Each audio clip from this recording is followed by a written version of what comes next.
music, also marketing. But culture marketing. I'll explain about that as well.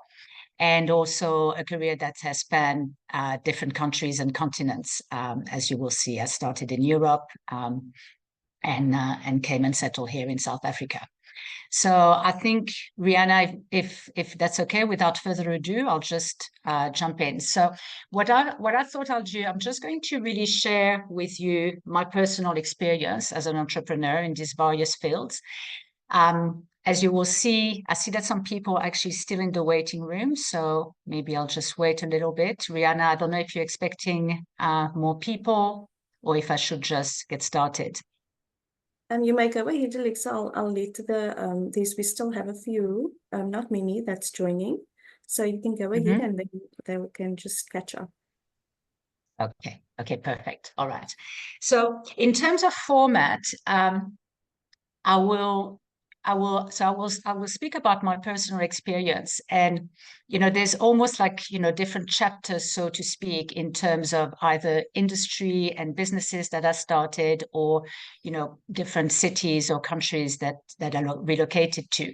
So I think maybe at the end of each section, we can pause a little bit, because this is also meant to be interactive, of course. And, and I can take any questions that you may have so that will, break a little bit the flow as we go along. Okay, hang on. Just 1 second. My screen is frozen. Okay, no, here we go. All right. So my career started in Paris. This is where I grew up, and this is where I studied. So I studied archaeology and art history at the University of La Sorbonne in Paris. And I graduated with a master in contemporary art history. My first job when I got out of university was to manage the French office of the contemporary art magazine Flash Art. This was a time where, magazine had a lot of power. They could really make or break an artist's career. And we really had two major voices when it came to contemporary art. And it was Art Forum, which was a magazine based in the US, and Flash Art, which was based in Europe. Their office was in Milan. So this was not, this was kind of an employment, but I was the only one in France. And I think it's really started shaping my mind as an entrepreneur, because there was no structure, really. There was no model that I was really fitting in. There was certainly no office to go to. And at that time, today, this seems, quite normal not to go to an office, even when you work for a company. But at that time, that was actually quite unusual. And I was really left to my own devices and had to figure out how I was going to make this job work. And I think that this is really, what being an entrepreneur is about, is you have to figure it out yourself. Flash forward a couple of years, I moved to Amsterdam. And I was to spend 5 years in Amsterdam. Now, at the time, this was the mid-90s, and what was happening in music and in popular culture was the explosion of dance music. It was the beginning of acid house and techno, really two genres of dance music. And there were 2 clubs in Amsterdam. I mean, there were more clubs, but there were 2 clubs that were to become legendary clubs of that particular era. The one was called Matzo, and it was a techno club. And the other one was Roxy, which was the house music club. So I liked techno at the time. And so I used to go there, and I got to know the owners. And they approached me one day, quite early on, actually. I had only been a few months in Amsterdam. And they approached me, and they said to me that they wanted to start a record company. This was, the idea was the club had resident DJs. It was open 7 days a week or 7 nights a week. So it had resident DJs, and it also had guest DJs invited from either the Netherlands, but also a lot of countries in Europe. And it was really, with dance music, you suddenly had this from a business in the music industry point of view, you suddenly had the advent of music compilations mixed by CDs, who would select the tracks would be licensed, and then the record companies would bring out these mixed CDs that, now there's a lot of them, obviously, but that was really the time that it started. So they were aware of this, and they wanted to, the club owners wanted to start a new business, but they had no idea how to do it, and they certainly had their hands full because, with a club open 7 nights a week, you don't really have a lot of extra time. And they had this idea that I would be the right person to do that for them. I have still to this day, I do not know why, but it really felt for me, I was in my mid-20s, and it just felt what an incredible opportunity, served to me on a silver platter, really. So in effect, I had to start a new business because it was not part of the club from a structure point of view. So I really had to start a new business completely from scratch. And I was also pretty much given carte blanche, which was quite exceptional. So the result, over 5 years, I was, I started a record label and I ran it for 5 years. Over 5 years, I ended up, launching 3 sub-labels, which were catering to different subgenres of dance music. I released about 25 mixed DJ mix CD compilations. And I also started a number of vinyl labels. So that was about more working with artists, getting into the studio, and recording and releasing new tracks on vinyl. So I think we did about 20 vinyls over that period, which is actually quite a lot. You have to spend quite a lot of time in the studio for this. And we also, because we were releasing our own material on vinyl, we were also licensing our tracks to compilation CDs put together by other record companies. So, for example, and that was, a lot of them in Europe, of course, but also in the US and in Asia. We were really like children in the candy store when we got back those CDs that had all of our design, and but also Chinese characters. This was released in Hong Kong by a record company in Hong Kong. So these were really incredibly exciting times. And there was also the energy of this new culture of dance music that was exploding. In terms of, so the club, as I was mentioning, had all the resident DJs and also all of the visiting DJs from London or even the US, France, etc. But on the business side, really, of the record company, which was called Mezzo Records, it was really a one-woman show. So I was responsible for the creative, which was A&R. So A&R in music stands for Artist and Repertoire, which in this particular instance was about signing new artists, spending time with them in the studio and helping them, produce new material, also selecting the DJ that I would be working with. So that was the A&R side. Also, all of the creative directions. So, working with the graphic designers, looking at the identity, the look and feel. I was also responsible for the legal aspects. So I had to teach myself how to put together contracts with the artists, licensing contracts when we were licensing tracks for our own compilation, as well as publishing and distribution contract. I was also responsible for quite a part of the financial aspect, in particular, putting together statements for royalties to pay out the artists and to pay out the record companies who we would be licensing tracks from. Also,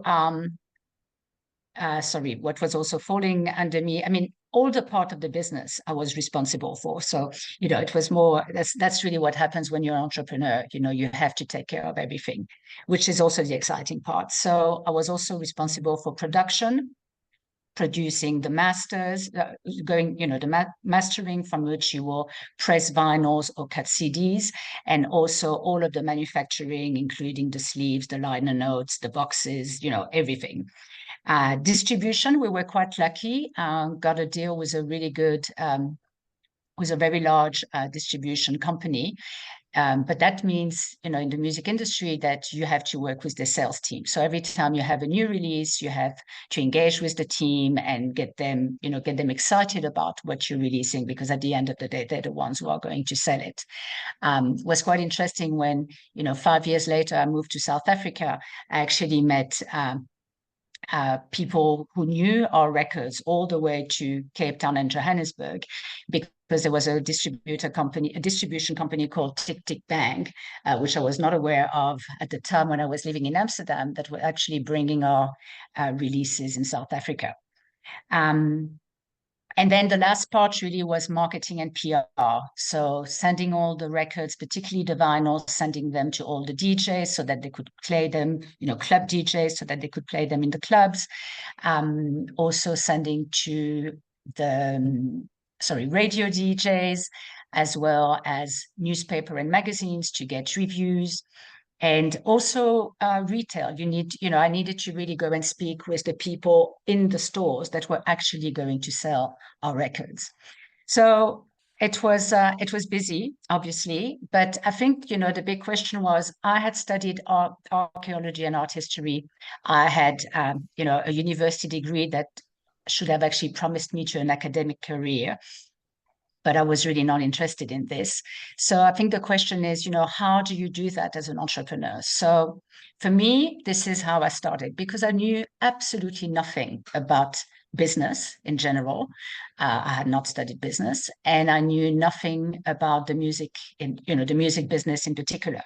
So what I did is I got books, you know, and this was actually the very first one that I bought. I just realized as I was putting this presentation together for you this morning that I actually still had this book. And I read, this was the first of many. I read a lot of books. I really educated myself, tried to find as much information as I could.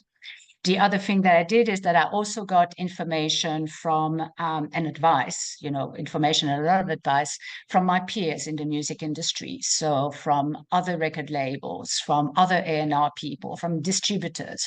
You know, I spoke with a lot of people. So in the music industry, there's something called the MIDEM, which happens every year in Cannes, in France.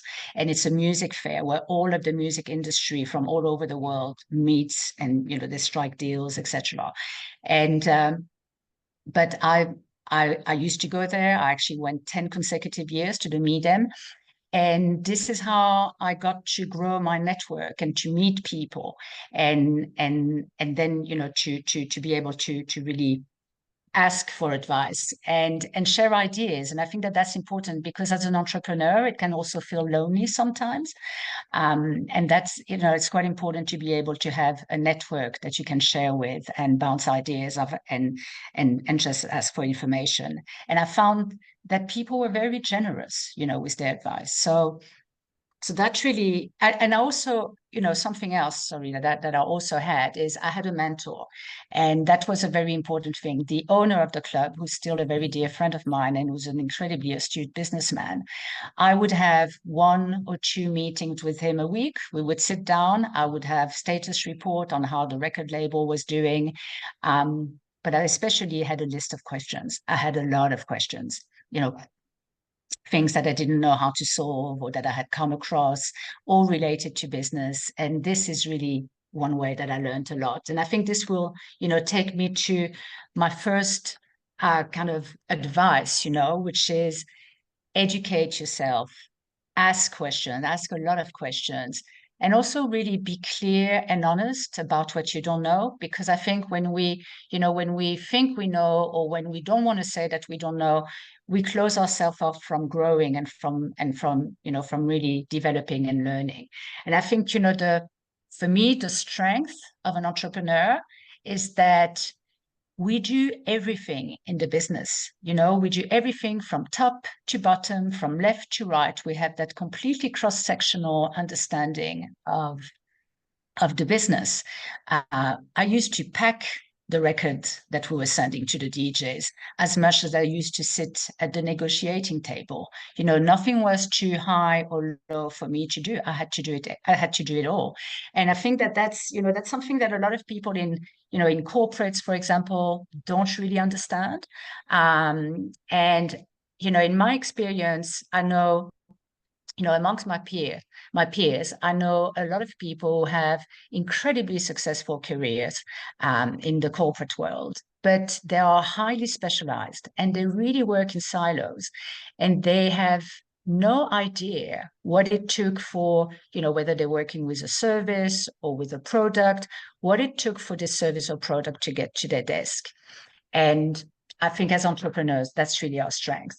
So I think, maybe I'm going to pause here and see if maybe there are some questions before I move to actually to Africa, technically in my personal experience. Career. So is there any questions?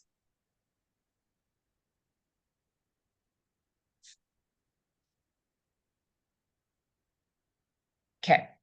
Maybe I'll take some questions later. I think none at this stage, Rihanna, or did I miss something? No, Alexa, none at this stage. Okay.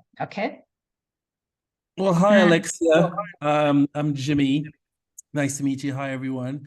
It would be nice to hear how, the transition to digital affected you while you were in I'm your going music.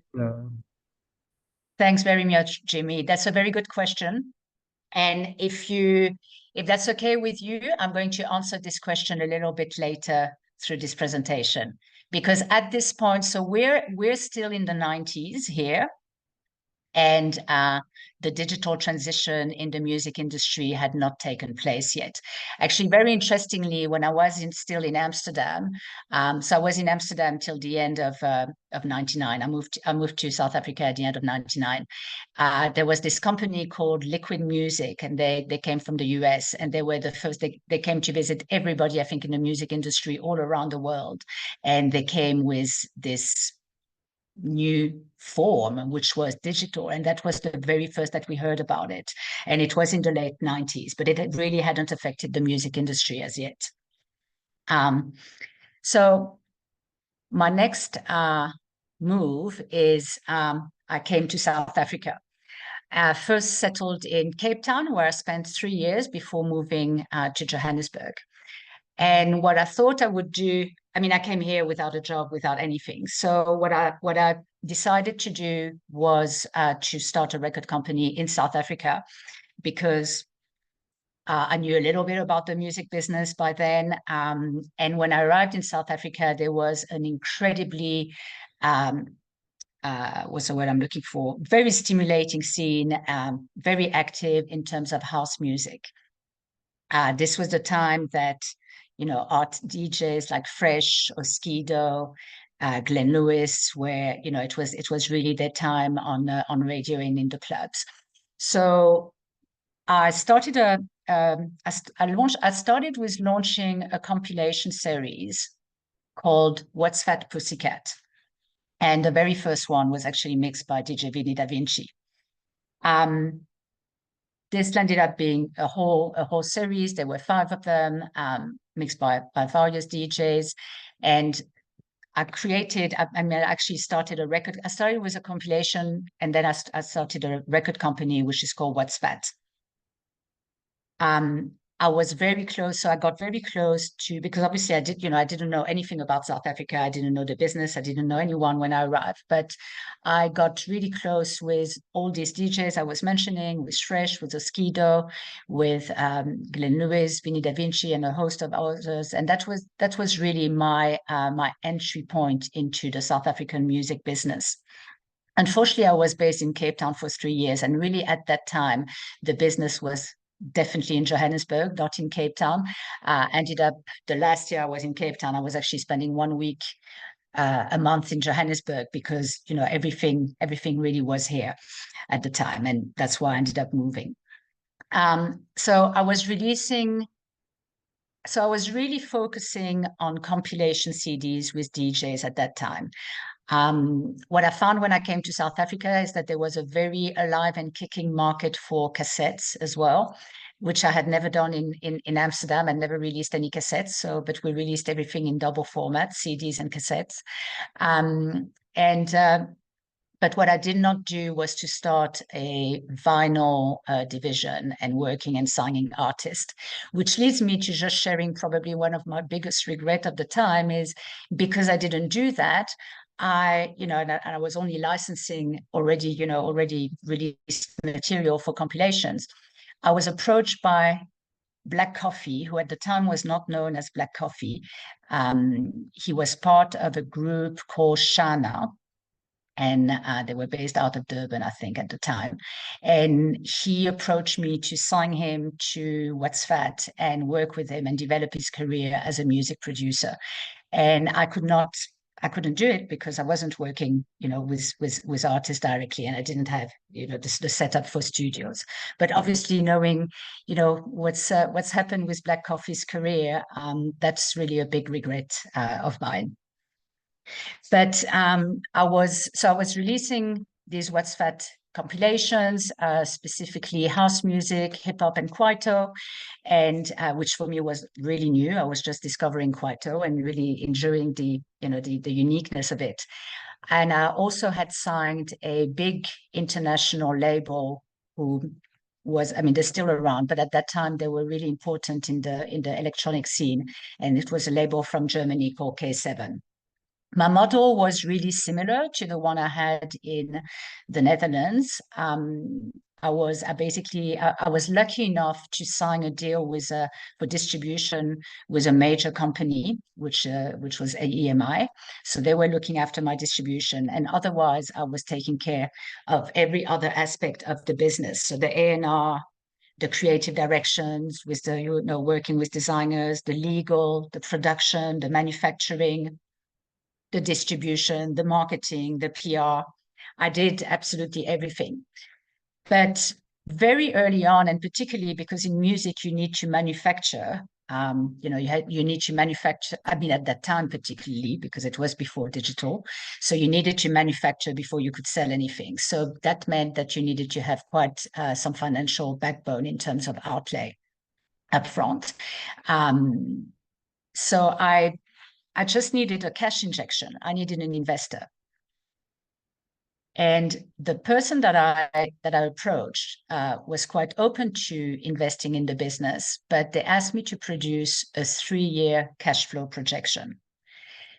Now, I had absolutely no clue how I was going to do that. I knew nothing about, I knew how to run the business, and I had taught myself how to do royalty statements for artists and licensees, but certainly not put together a cash flow projection. So again, I resorted to, my usual trick, got myself a book. I spent hours and hours trying to figure out what a cash flow projection would look like. And I remember very difficult weekends where I was just at my desk with this book and my computer and Excel sheets and trying to figure that out. But I did, and it was really blood, sweat, and tears, but it was an incredibly empowering experience to be able to put that together. And I did get the investment, by the way, which was also great. And I think that, again, as a entrepreneur, you need to figure it out constantly. You are constantly in positions where you just don't know, you haven't been taught how to do this, and you have to figure it out. And that constant growth of learning and those milestones of like, I've just achieved this, is a really, really a fantastic experience. So this leads me to what I would say is my next advice, which is, learn, and always learn. And I think that's the real life of an entrepreneur, is to constantly be learning. And that's, I think that's also, while we're here, it's like, it's a big purpose in life, is to continue learning. Then, and Jimmy, now coming to your question, then indeed the music industry was really shaken by digitalization. There was, on the one hand, there was piracy, and particularly, so I was on top of it dealing with the youth market. I think some certain markets were a little bit more protected in the beginning, but my market was the youth market, and obviously they were very au fait with innovation and technology. So what would happen is, one person would go and buy a CD, and then 1,000 others would copy that CD. So that was the one thing that was happening, piracy. And then there was, of course, illegal download, which was just starting. Obviously the bandwidth here, it took a little bit longer because there was, internet bandwidth was a little bit lagging behind, but it caught on quite quickly. And of course, that threatened me completely. And, I really found myself in this position where I had two choices. I could, and as and I was just maybe before that, as an independent label and a small independent label, I was obviously much more vulnerable. This was a time where the big major companies, Sony, EMI, Universal, they were all merging, so that they could withstand what was happening. So a lot of independence really disappeared at that time. So I really found myself at a crossroad. And I could either continue doing what I was doing and very likely be put out of business and potentially be embittered by new technology, or I could just jump ship before the crash. I happen to really love innovation and technology, so I was not going to let that happen to me.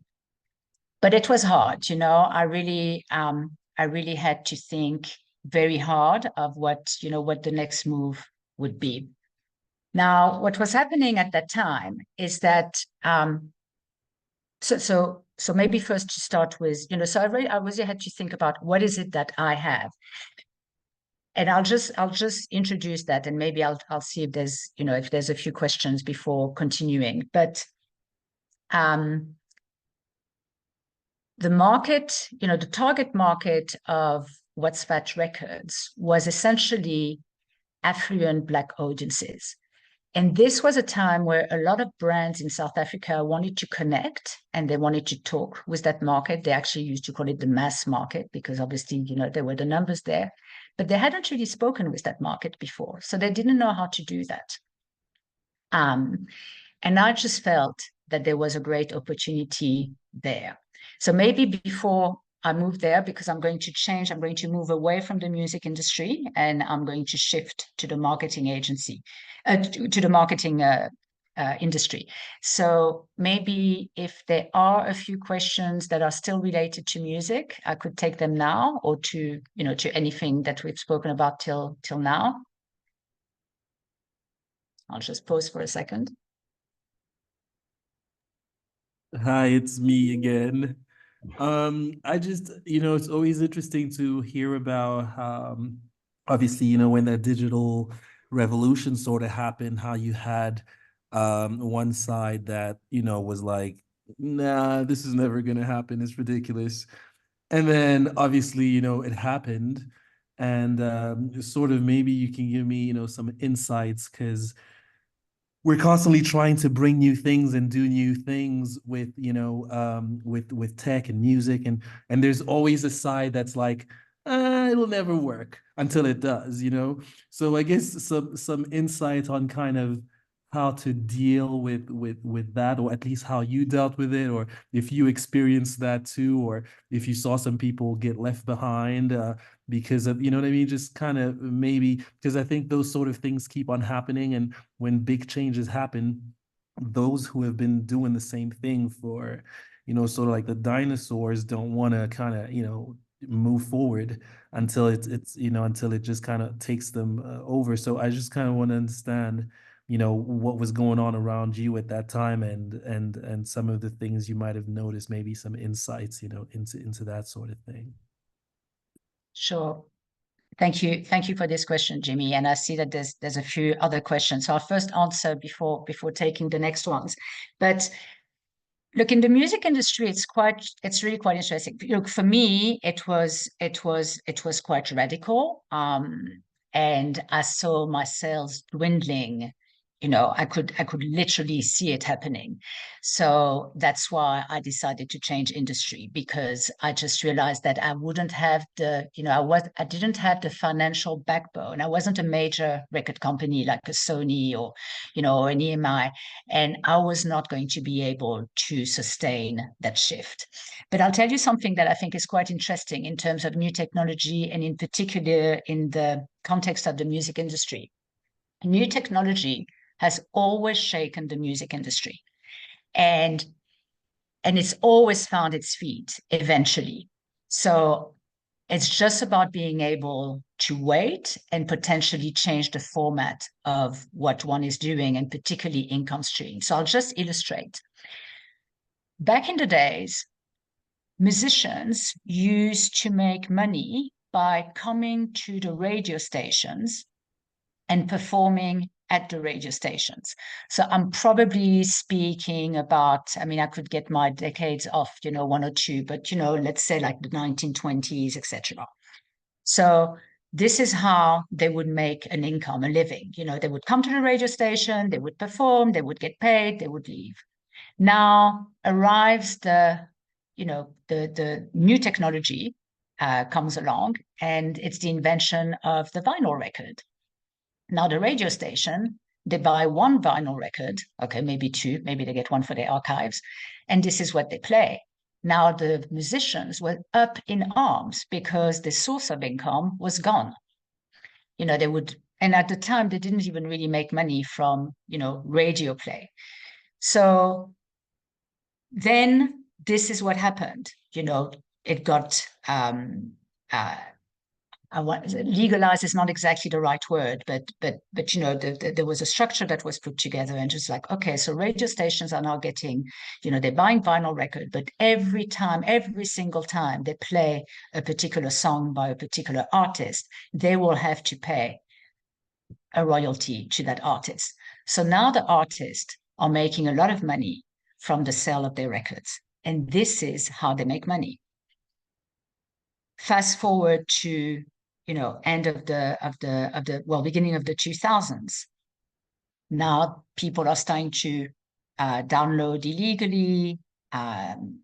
There's piracy, they're copying CDs, etc. The artists again are up in arms because the source of income is going away.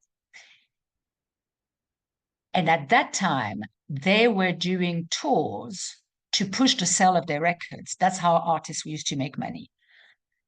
When this happened, suddenly they realize, okay, there's MP3. And so now they realize, okay, I'm actually going to make my music available for free to now promote my tours. And I'm going to make money from my tours. So as you can see, there's always a moment of, arms in the air and upset. And then it kind of stabilizes, and there's, people manage to monetize, and then it's okay. And then a new technology comes and it's chaos again, and then it stabilizes.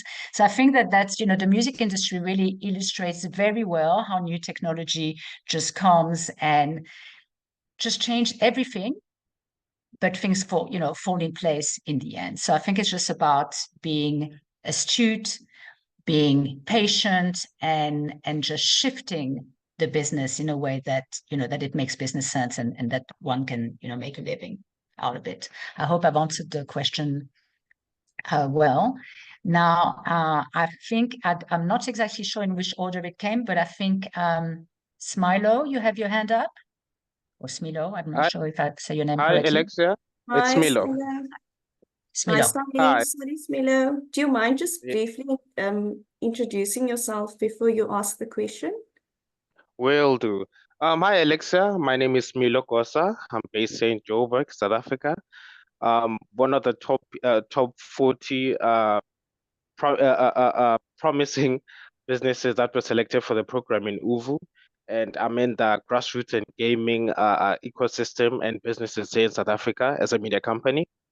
And first up, I'd like to congratulate you for the work you've done, having, in a sense, helped grow and nurture house music scene. Because over the years, having to now understand the logistics around it, the artist, the industry, it's quite rare having to now get a point of people that actually had a hand in growing the genre within the house and sort of like deep house music genre and the ecosystem in itself. So for that, I'd like to give you a huge applause for that. And my question is, given that now we're in the digital age where with content creation, with movies, with everything now having gone digital, and house music in a sense and the genre having not proliferated, but having been eclipsed by other genres.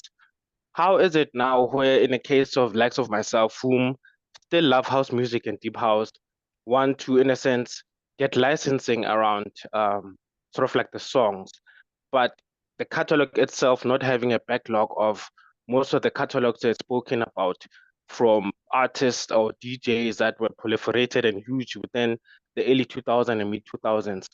So what's the plan around that? Because some of us still want to license the songs for certain projects, or for instance, the content we'd like to do, but the catalog isn't there. Has there been a sense of a plan going forward to cater just for that? Thank you very much for your questions, Milo. So look, I must tell you that I've left the music industry over 10 years ago. So I'm really not involved at all anymore. So I'm probably not an expert I'm definitely not an expert anymore, and won't be able to really respond to your question. The only thing that I know is that platforms, I think it's just moved, again, it's just, it's like, so now it's not licensing materials for compilations that are brought out in like CD format, but Spotify and what's the other one?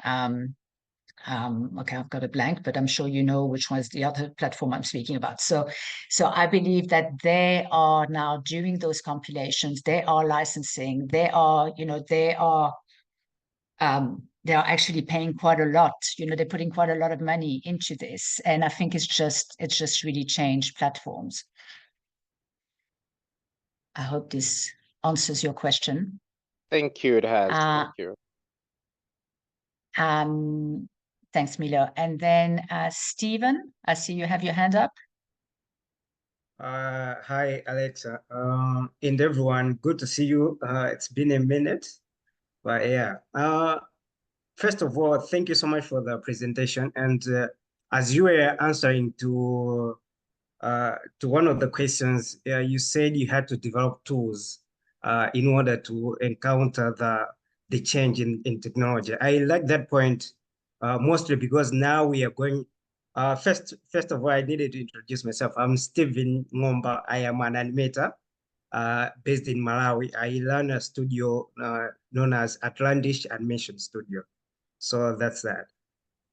Yeah, so the point I was saying is the change of technology that is happening now with coming of AI.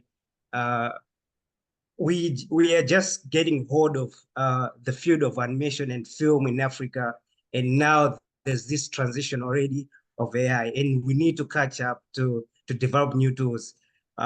So that is mind-boggling for me and the studio that I ran to say, okay, how are we going to catch up? The other point is you said you were reading books about business and in order to relate with the investor. My question was it difficult to just find someone to do that for you? Is it difficult to manage people or to do it yourself? How do you look at it, and what can you do better now if at where you find it difficult? Thank you. Thank you. Thanks very much, Stephen, for your questions. I'll start with the last one, and then I'll come back to the AI one. I think for me, it was really important to educate myself in terms of business, because I've always wanted to, to keep control and understand, what is happening in the business. So that's why, even though I didn't study business, I really studied it on the ground as I was going along. Was it difficult? Yes, sometimes, definitely. And I think to run a business can be incredibly difficult, but it also can be incredibly rewarding. In terms of, I think the bigger your business is, and if you're going to start having staff, this is where it's becoming difficult, because now you've got to enter into, staff management kind of role. And it's something that I've always tried to steer as much clear of as I could. It's not always easy, and it depends on the nature of your business. I was able, you'll see when I come to the next section of my presentation, I was able very often to work in such specialized fields that were changing all the time that it would justify that I didn't really have full-time staff, but would rather work, outsource on very specific projects. And that keeps you, a certain freedom. When you have a really big staff complement, which is really, when you're scaling your business, this is, this is what happens. Then you come to like a different kind of, it's really, managing staff is a very challenging thing, and it's not for everybody. So I hope this is a bit helpful. Now I'd like to answer your question about AI. As much as I also don't know much about AI, I've been, using it quite unsuccessfully, and I've noticed that if you put the same question in two different AI platforms, you get completely different answers. So that's also been my experience. But I heard something that I thought was really quite interesting. I think AI is really fascinating, and it's definitely not going away. It's really here to stay. And I think we all have to learn it, and we all have to learn how to make the best of it, But I heard a specialist the other day who said, the AI that we're seeing today will probably still be more or less the same in 10 years' time in terms of business. So it's, I think it's developed incredibly quickly to where it is now, but it's going to take a long time to really evolve and really change, really, really develop. But I think we have to integrate it in the way that we do business, particularly if you're working, in animation. I think there's certain industries that, that will really benefit from the use of AI. And I also think, at the same time, it's going to break down, going digital and AI now is really breaking down a lot of the regional barriers as well, so it also, you do not have to have the kind of dominance of other countries that has existed for such a long time in a lot of industries, and it's like leveling a little bit the playing field. So I welcome this, but definitely I think one has to embrace new technology and innovation and come on board instead of, trying to resist it. Elu, I think you've had your hand up.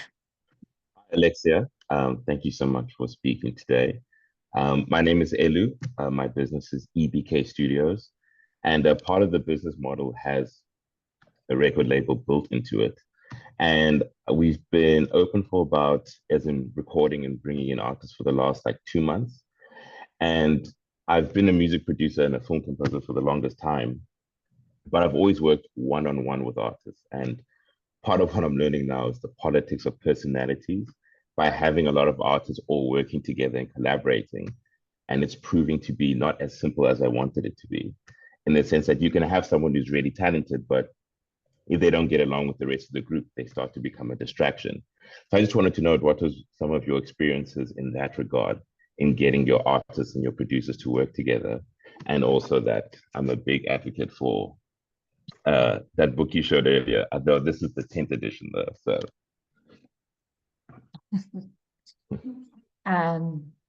Great. No, Ellie, yes, I completely understand what you're speaking about. Dealing with personalities, and I think that it's in a different from with Stephen when I was speaking about also staff management.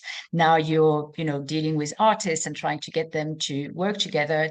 What we're looking at here is personalities, and that's a constant. That's something that it's human, I think, is the answer. And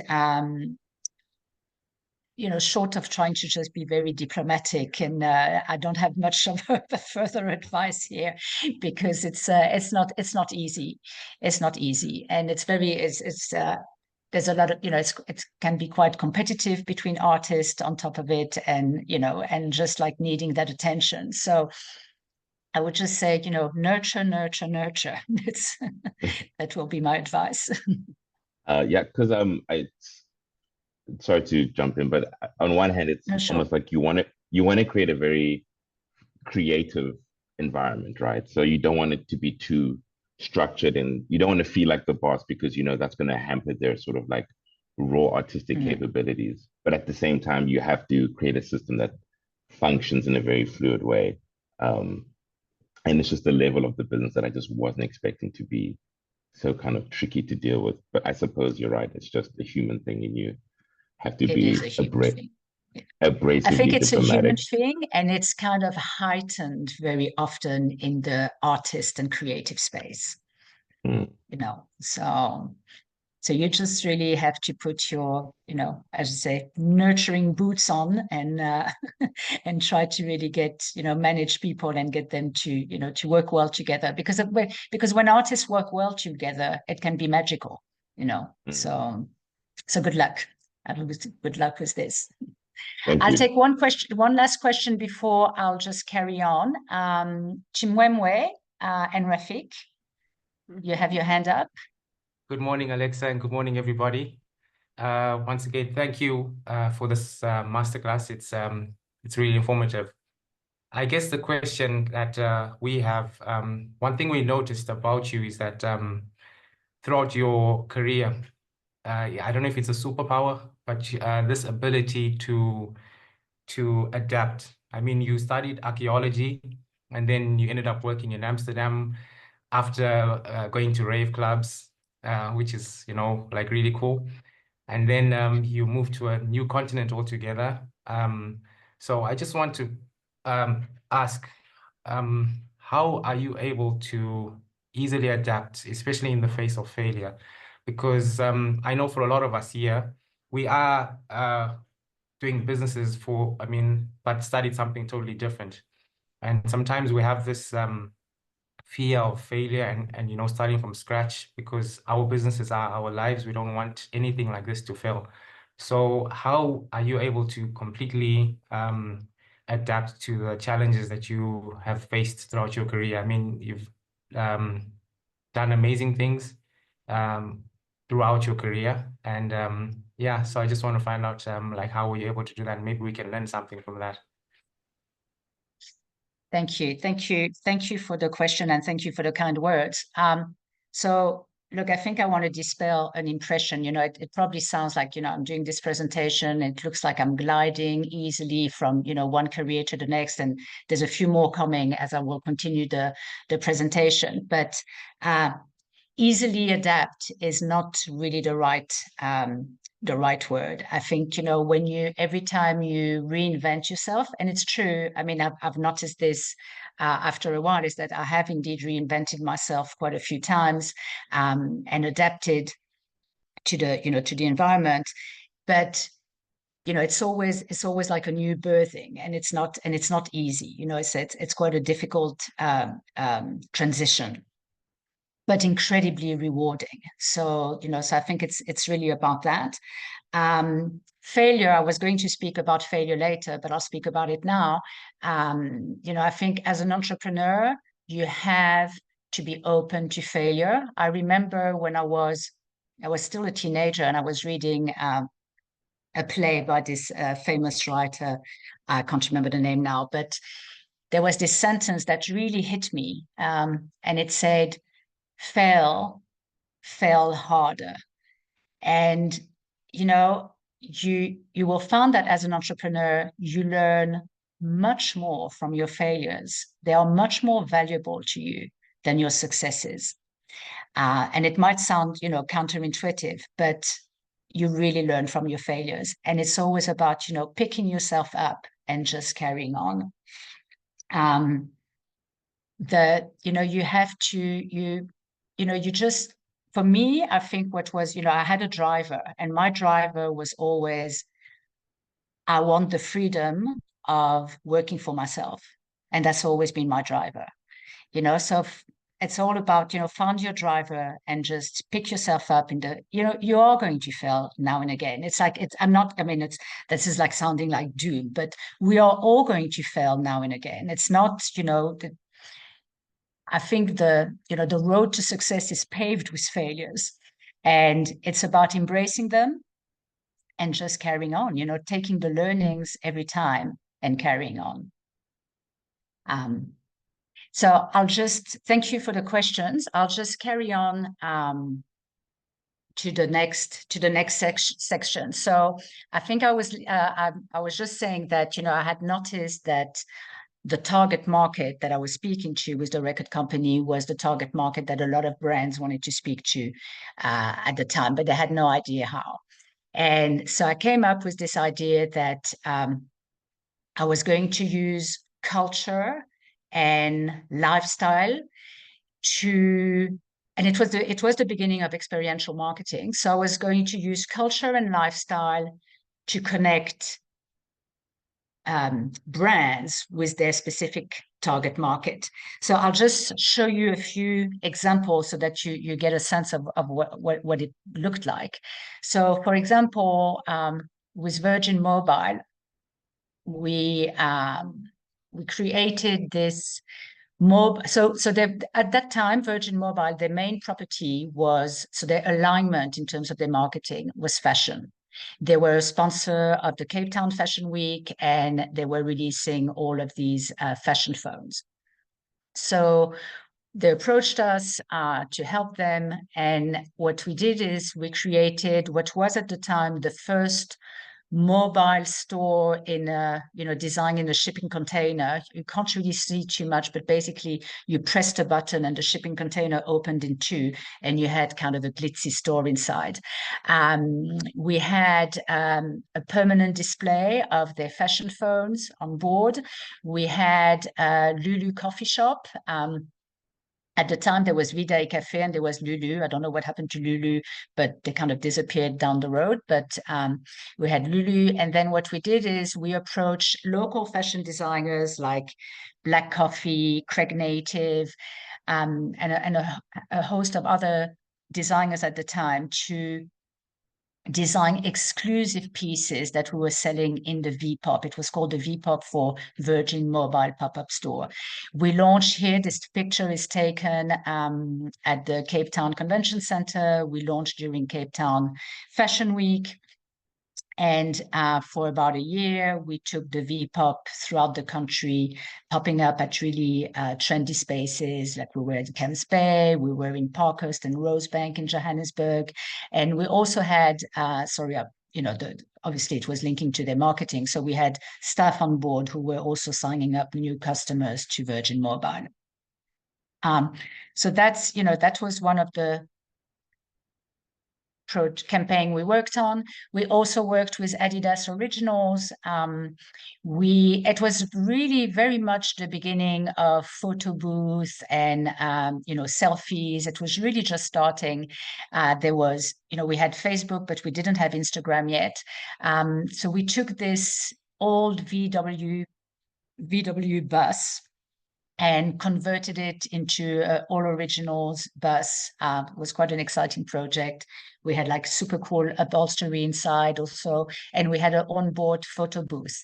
That was, I think, the time of the first collaboration of the fashion designer Jeremy Scott with Originals. So we had all these really nice shoes inside that you could pull. They were attached on a thing that you could pull them out, and you had like shoes that were like in panda bears or other ones with wings.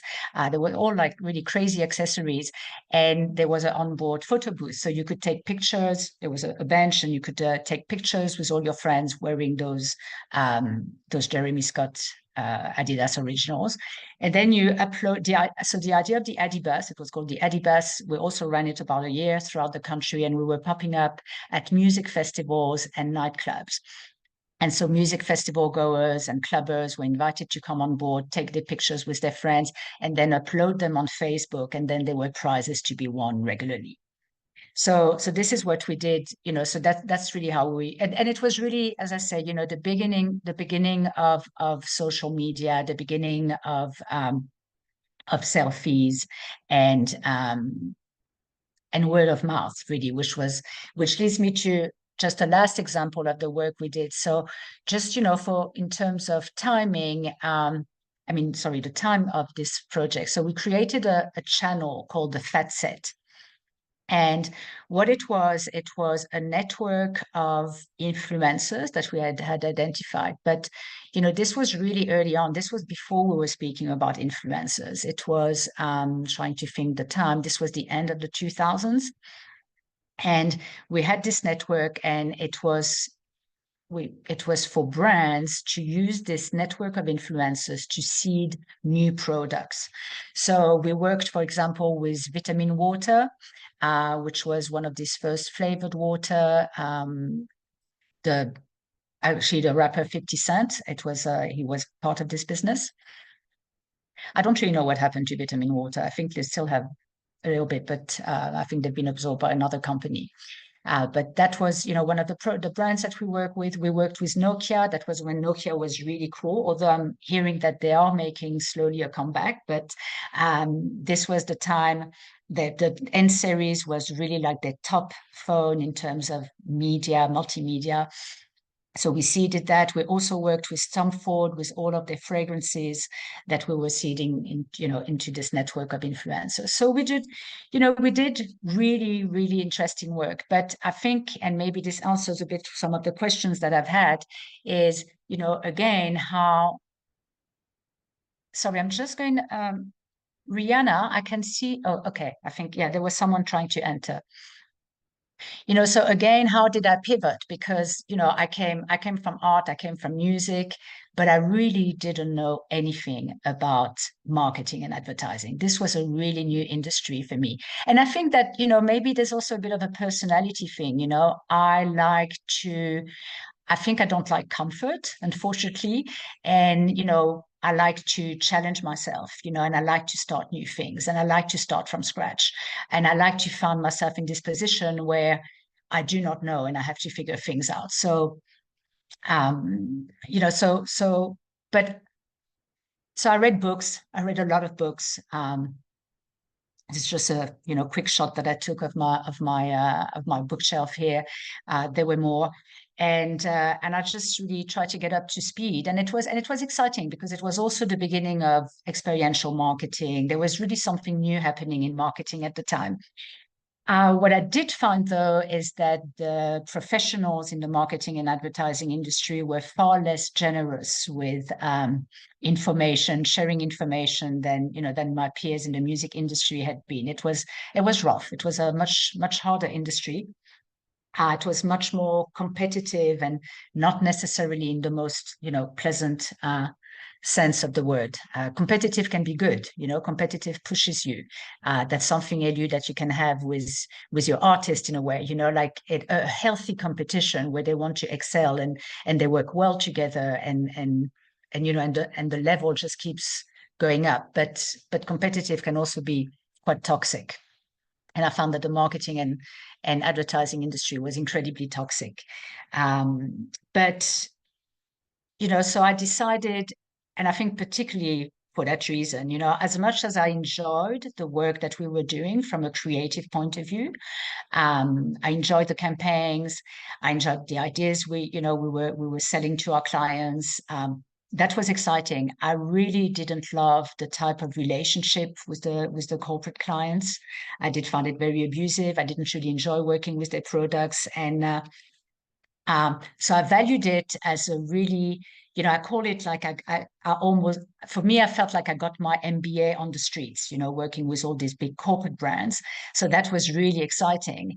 But I just missed culture, you know. But before I move to the next section, I would say, you know, never give up. You know, it's like I had hit a very difficult time with when music industry went digital, and I bounced back. And you know, there's this. I know it's a cliche, but I love this sentence. You know, that says that a winner is a loser who never gave up. And I think for entrepreneurs, it should be our mantra, really. It's we are going to fall on hard times. We've spoken about it, but there's always what's next, and it's about really keeping at it and chipping at it. But I had reached a point where I just didn't want to be working in marketing anymore, and I missed culture. I missed being part of the culture, whether it was art or whether it was music. And I decided that I wanted to go back to either art or music, but music felt really difficult because of the challenges that we've spoken about. And it felt like it was still a bit of a tough nut to crack. So I decided I was going to go back to art, which at the end of the day is what I studied. I had a whole career, pretty much almost 20 years, not working in what I had studied. And maybe I'll just pause quickly. Actually, sorry, just a note on this is one of you mentioned also like, having a career not in the field that you've studied. And for a very long time, because I worked for 20 years in fields that I didn't study. And many times I was asking myself, did it make sense that I got a master's in contemporary art history?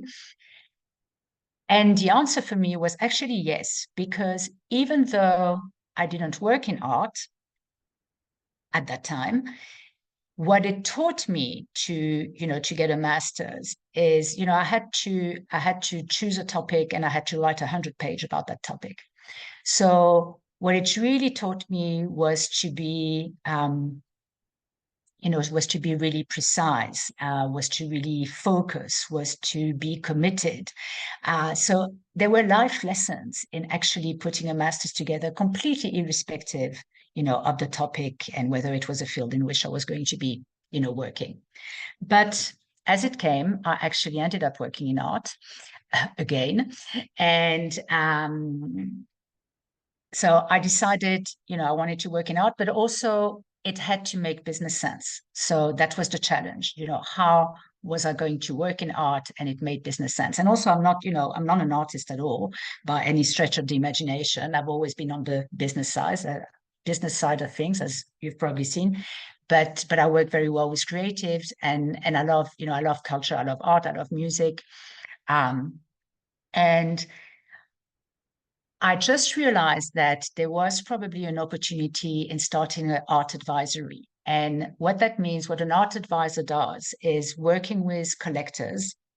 So whether it's private collectors or, corporate collectors, but working with collectors and assisting them with anything that is related to owning art. So building collections, which can be art collection strategy, acquisition, can also be disposal, but also valuations, conservations, curation, anything that's related to art. And then I had a particular interest in art and finance. So really to look at art as investment, not to buy art and flip it to make money, but rather I feel like if you're going to spend quite a bit of money on something, you want to make sure that you spend your money well and you want to probably create a legacy. So really focusing on the value of art. So I started a first art advisory. The challenge that I had was that I realized I had absolutely zero art credentials in South Africa. I only worked in art in France. And I felt that might be a bit of that might hamper my progress really with this advisory. So I partnered with Dr. Fred Scott and we launched Walker Scott. Fred at the time was retired, but had just kind of come out of retirement to be a major partner in one of the auction houses in South Africa. And he was quite, he had credentials, he had credibility, he was quite well known in the art space.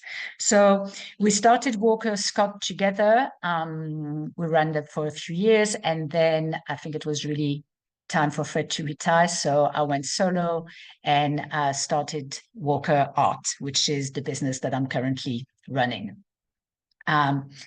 Just maybe a little bit of example of some of the work I've done. I mean, it's maybe an advice that I'm suddenly thinking of. I realized when I was putting this presentation together that I have almost no photograph of anything. So I think that to to document, what you do as you go along and create an archive is really something that I would recommend, because it's really sad when you just realize you just have memories, but you don't have any images. But so just a few examples of work that I've done. I've put together the permanent contemporary Pan-African art collection for the Africa Center in London. I've also built the collection of 21st century abstract contemporary art for Dimension Data, their creative hub in London as well. And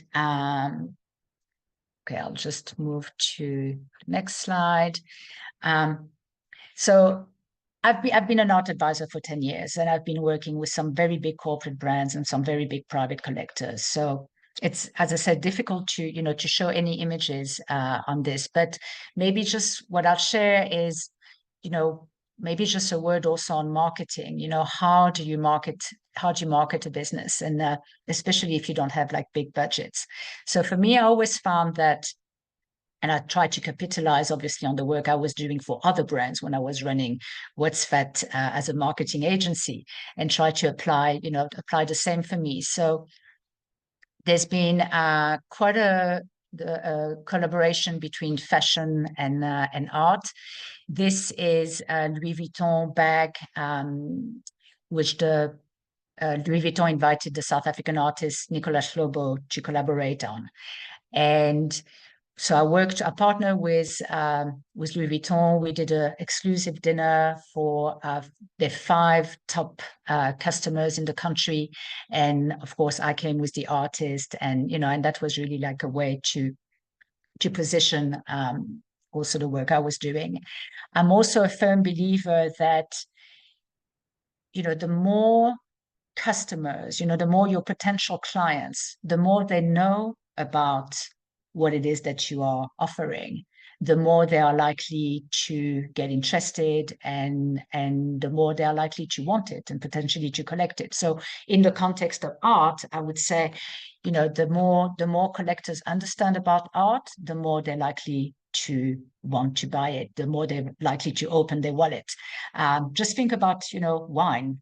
It's the more you have an understanding of wine or good whiskey, the more you are wanting to buy different types and start potentially collecting it. So I've moderated talk. This was a talk about I was moderating a talk about investing in art, particularly in an African context, at the Cape Town Art Fair. I also I started writing. I'm really not a writer, but I wrote for quite a while. For 5 years, I had a column in the Business Day called The Art Advisory. And I was sharing insight in art collecting, in various aspects of art collecting. And I was also reporting on the African art market in general and the South African art market in particular. And the whole idea of running this column was really to inspire more collectors to collect, and then obviously to come to me to help them to collect. And I've also been invited by quite a few other publications over the years, to write articles like this one, starting a collection. So there's, and this cost me nothing. Actually, I was getting paid for my marketing, which is, so it's about, sometimes just like being creative about how you can present yourself and what you can do and how you can make it work for yourself. And another advice is, I think, to understand what you're good at and to get help with what you're not. And, somebody spoke about potentially a superpower that I had earlier on. And I realized that what I think my superpower is, and it took me getting to Walker Art to understand it, is I think I am quite good at coming up with an idea and taking it from concept all the way to implementation. And that's the journey. That's what the whole journey of an entrepreneur really is about. So, know what you're good at, and then just get helped at what you're not, because we're not good at everything. I'm certainly not good at everything. And it's about, I think the journey is also about understanding where we need some help, and not being shy to ask for help. And, you know, one thing, I think we can be quite shy when it comes to asking for help. We don't dare ask for help, or we think that we might, you know, look like we don't know, but that's okay.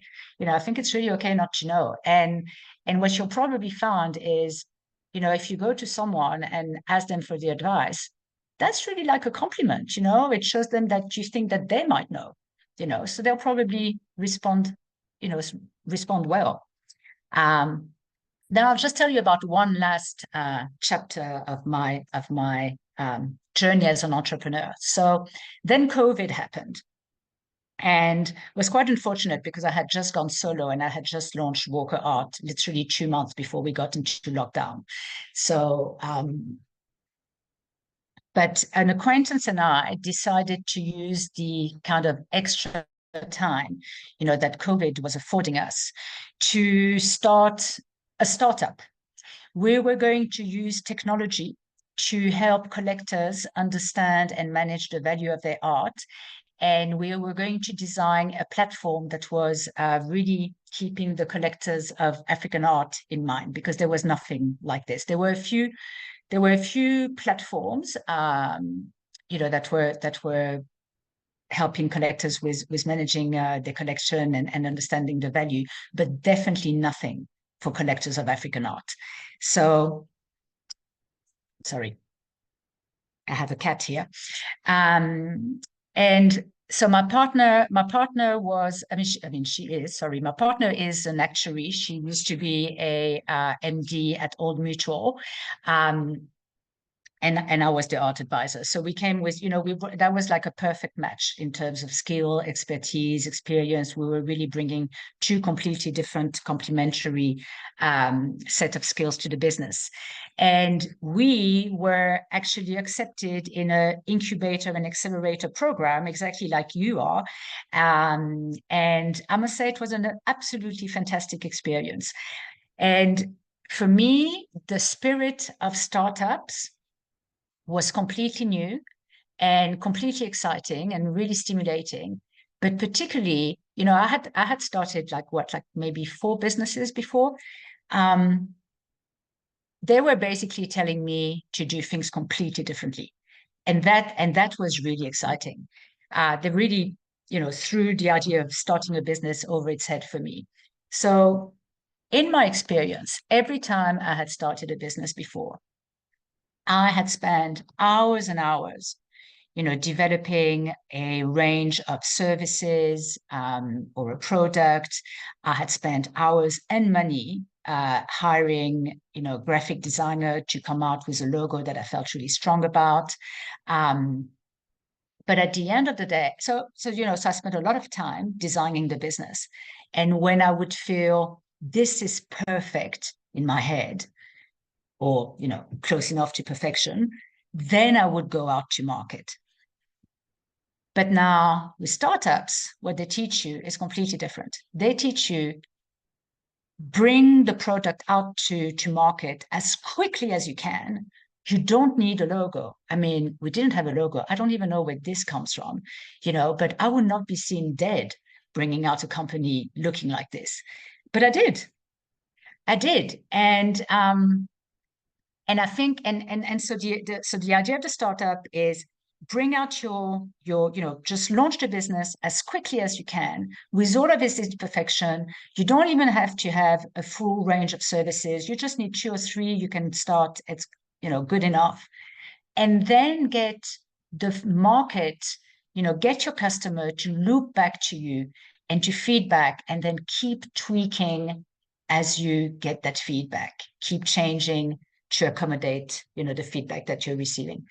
So now that for me was really an eye-opener, because what I had always done was come up with the idea of what I was going to offer as a business, the services I was going to offer,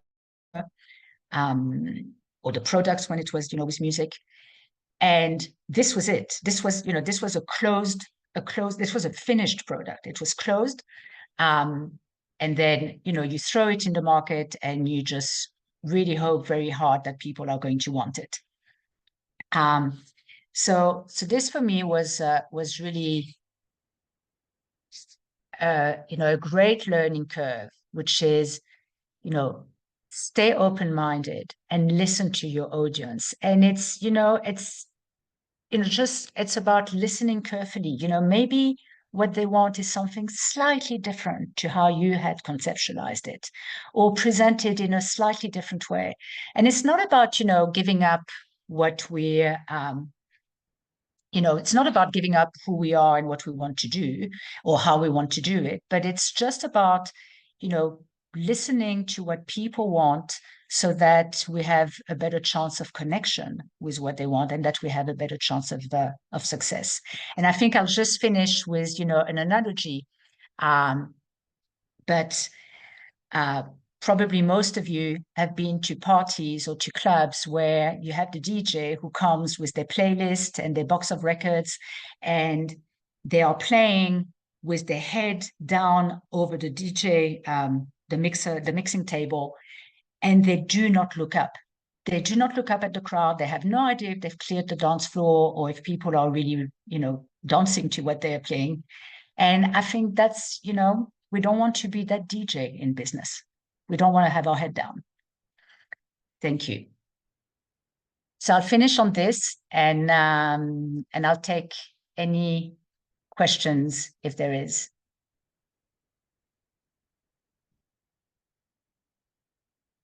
Cassandra? Hi. Hi. That was really, really good. And oh, sorry, I didn't even introduce myself, but one half of Gear, which is a luxury furniture brand that we're really trying to bring to market. And I think I got really excited around the art advisory and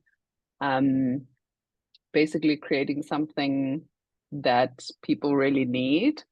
But it's not that big for someone who's starting out. But my question is around experience. Like, how do you, when you have clients, how do you, obviously art and the story is one thing, but like, for example, for a new client, how do you bring them into your world or into different artists through experience, if you do at all? Yeah. Yes. Yeah. Thank you. Thanks, Cassandra, for the question. It's quite a good question, and it's quite a challenge that I can have sometimes. So, you have two types of clients when it comes to art. You've got the art collector who they really know about art, they really know what they love, and they spend a lot of time with art. So one just needs to guide them and, just enhance their experience, really.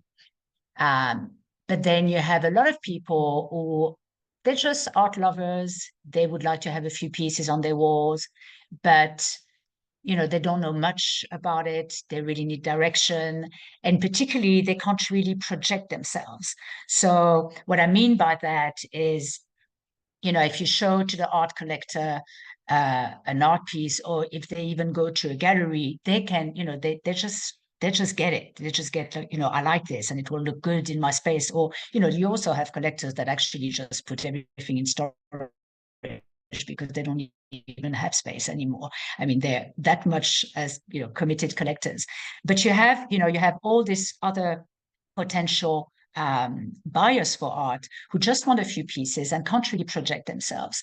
So I've actually worked recently with a French furniture brand called Roche-Beaubois. They've got a showroom in Cape Town and a showroom in Joburg. And they particularly have this kind of clients. They've got income, disposable income. They can buy art, but they don't really know what to buy. They need a bit of direction, and particularly if they see a piece, they can't really project it, as in imagine what it would look like in this space. So that's what we did at Roche-Beaubois, because they have those two beautiful showrooms. We're actually helping them, and I've been bringing some piece of art there, and that we've been placing. And it's quite interesting, because they were saying to me, it's a bit like with fashion and magazines, where I know friends of mine who work in fashion said to me at some years back, people will look at the page where it says get the look, and they will come in a store and they're like, I want this. I want as that in look, yeah. the look. Exactly. And so Roche-Beaubois was saying to me, it's working the same way for them. It's just like you place the artworks in, because they create those ambiance, so they will create the lounge or the bedroom or, the dining room, and then we'll place the artworks there. And then people come and they're like, okay, I'll buy the whole, the whole look. Room, So, yeah.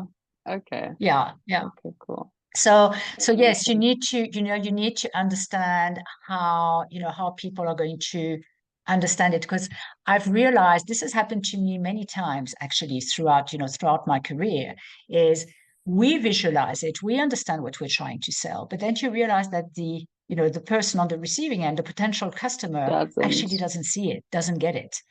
So you have to try to get into their shoes. And I think it comes, I realized it when I was speaking with people, and it's really about that. We tend to be, again, I was alluding to that earlier on. It's quite lonely to be an entrepreneur. It's quite lonely, and I mean, some of us, are entrepreneurs with partners, but it's still quite a lonely journey, and it's quite easy to get completely disconnected from our customers. And I think that was for me the very big learning with a startup, which is so different from anything else that I've done. But the biggest learning that I can apply to everything else that I'm doing is exactly that. Just you have to work with the customer. You have to work with them. And it's not about diluting what you're doing. If you're in creative industries, we're in creative industries because we have a vision. We have a vision, or we have an aesthetics, and obviously, we want to share that, and we want people to come to us for that. Yeah. But it's also about understanding maybe how to deliver it, how they want it, how to bring it to them, so that we can be successful. So yeah. But you said something which is going to stick with me. I think you said to listen, because you get a better chance of connection, and that's really what design or art is, connection. So if you're able to not speak at people and kind of just take a step back, and iterate as you go, that's already winning. So thank you. Sure, thank you. Gianni, you've got your hand raised. Hi, Alexia. Really fantastic listening to you. I am Cassandra's co-founder, the other half of GEA. So in fact, what you're just saying about understanding your customers, so one of our big target markets are interior designers, and I happen to be in Paris the next 3 weeks. So if there's anyone you might happen to know that could introduce me to, I'd love to have coffee with them and just understand their world a bit better. Fantastic. Thank you. And good luck. Good luck with lucky you being in Paris. Yes. If you could introduce us to, if you know anyone, would love and appreciate the introduction. Sure. Okay. Thank you. I'll see what I can do. Fuata, you've got your hand raised. Hey everybody. Hi Alexa, my name is Kabambi. I'm the founder of Fuata Moyo, which is a fashion and art clothing brand. I just wanted to ask, like, if you would have to give an advice to somebody who's very interested in commercialized African art, because I feel African art is made by African but not consumed by African, and I feel like a lot of our people are not really investing in the work that we do. What would you advise me as a person who has been through all this journey, in a way to I don't know if it's educate, or what would be a way to make sure that our work reach out the people that we would like to be consuming it? Thank you. Thank you for your question. So, when I started the art advisory, I felt exactly like you. I felt like, there's an incredible, the richness of the production of I mean, the production is not really the right word for this, but there's incredible African art coming out of the continent in general and South Africa in particular. But unfortunately, most of the collectors are actually not here. And that was really why I started this column in the Business Day. Is I just thought that through educating, and you just mentioned this word too, that through educating potential collectors here in South Africa, or Africa in general, it would stimulate people and inspire people to buy local art. I think, though, that 10 years down the line, things have changed, and the interest in African art in South Africa has really grown tremendously.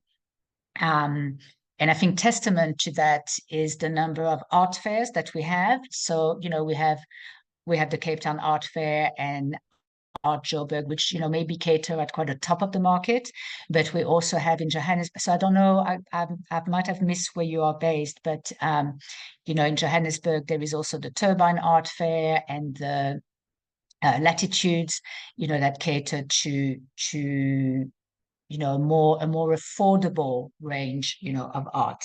So, and I found that the interest for art has really grown, particularly amongst young South African. There is really a moment. There's an incredible energy, and of course there is. I am also very much aware of the fact that there is a difference between a lot of people coming out to the openings and the parties, and I'm coming to have a drink and look at the art, and the ones to actually buy, and I know that there is, but I think that there is something really happening now. So I think that you should be able to tap into this this scene that's happening. I mean, I even saw, like, in Cape Town there's a new festival, I think, that's opening in a week or two, which is art, amongst others. But there is really something happening. So maybe just find out about the various fairs or festivals, and see if you can present what you're doing there. And good luck. Don't know if there's any other question.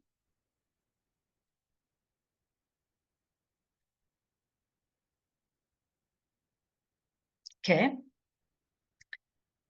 Rihanna, I don't know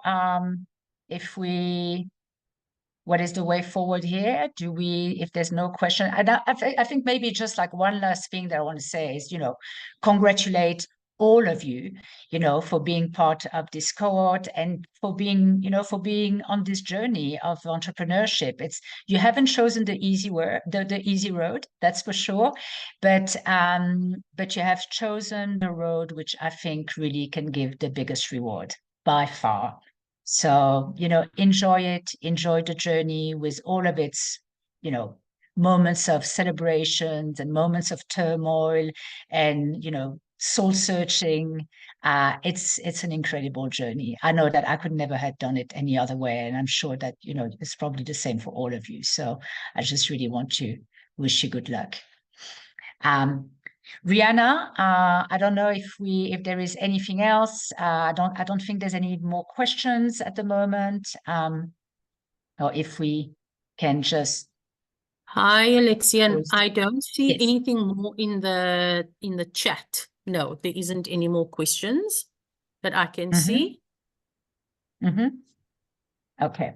All right. So can we then just close this masterclass? And I hope that you enjoyed the next ones. I believe I was the first one, so I'm lucky you didn't have anything to compare to. But really, good luck. Good luck to everyone with this program, and with the businesses that you're. Alexia, if I can just Yes. maybe ask a question, since we're yes, also trying to promote. It's Jonathan here. We've been talking via email and from the French Institute. Yes. So Hi, what Jonathan. I wanted to ask is, since we're trying to promote the networking with entrepreneurs, the 40 entrepreneurs who have been part of the mentorship program, I don't know if it's going to be a problem if ever they want to get in touch with you later on, if they can actually send you maybe an email or something like that. So if I get any inquiry regarding that, Sure. just allow me to share your contact details to them so they can reach out to you. Okay. Sure. No problem. No, that's All right. fine. All right. Thank Thank you very much. Okay. All right. Thank you very much, everyone. And thank you to you. Is it UVU? Did I say it, or UVU, for organizing? Uvo. It's a big Uvo. UVU. Yes. Thank you Thank very you. much. Thanks to the whole team for organizing. Thank you, Bronwyn. Pleasure. Thank you so much. Thank you, everyone. Lovely to see you all. All right, thank you. Thank you. Bye. so much. Have a good day, everyone. Bye-bye. Bye. Bye. Bye. Thank you.